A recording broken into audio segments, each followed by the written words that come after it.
So big news from the Supreme Court of India as the UGC's equity guidelines have now been stayed. Notice has been issued to the centre and the UGC calling for their response to the petitions that have challenged these new caste regulations.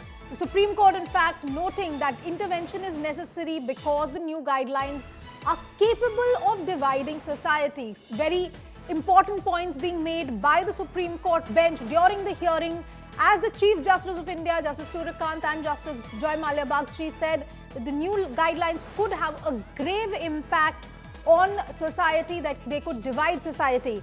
For now, the 2012 guidelines will stay in force and they will continue till further orders. The matter, of course, now to be heard on March 19th.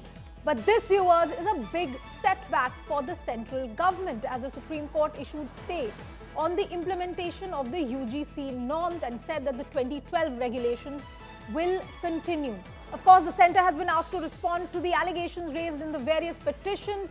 There were certain observations made by the court on this regarding the implementation, regarding the effect of these, courts saying that there should not be any segregation, saying that these regulations are prima facie vague, these are capable of misuse and misinterpretation.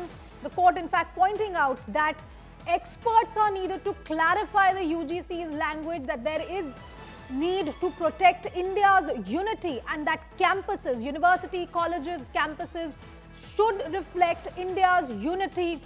And why are there, this is a pointed question being asked by the Supreme Court, why two separate clauses have been included to define discrimination and the class discrimination in these UGC norms? Why do you have two separate sentences, two separate clauses? The court has also said that there must be a mechanism to protect the affected marginalized persons. And the court also pointing out, are we losing the gains towards classless society that have been made over the last 75 years? We should not be going in a regressive direction. These are the observations coming in from the Supreme Court.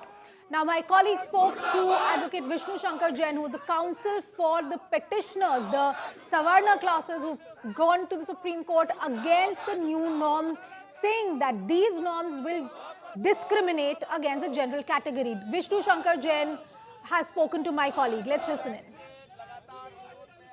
Supreme court ने उस पर पूर्णतः रोक लगा दी है, उसको एबियंस में रख दिया है और सुप्रीम कोर्ट ने अपनी शक्तियों का उपयोग करते हुए अंडर आर्टिकल 142 जो यूजीसी रेगुलेशंस 2012 हैं उनको इन ऑपरेशन रखा है टिल फर्दर ऑर्डर्स।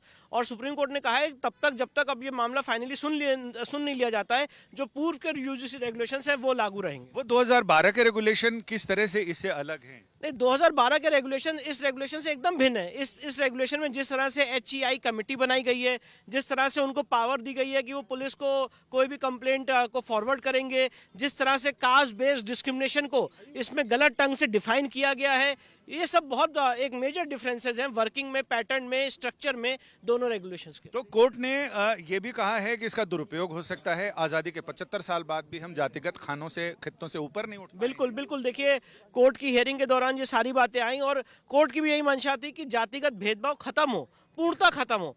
पर उसका ये मतलब नहीं है कि जिस तरह से इस रेगुलेशन की ड्राफ्टिंग की गई है, माननीय सुप्रीम कोर्ट ने आज बहस के दौरान इसकी जो लैंग्वेज है उसमें भी कहा कि वो लैंग्वेज में भी थोड़ा करेक्शन की जरूरत है और एक एक्सपर्ट कमेटी बनाने की भी बात कही।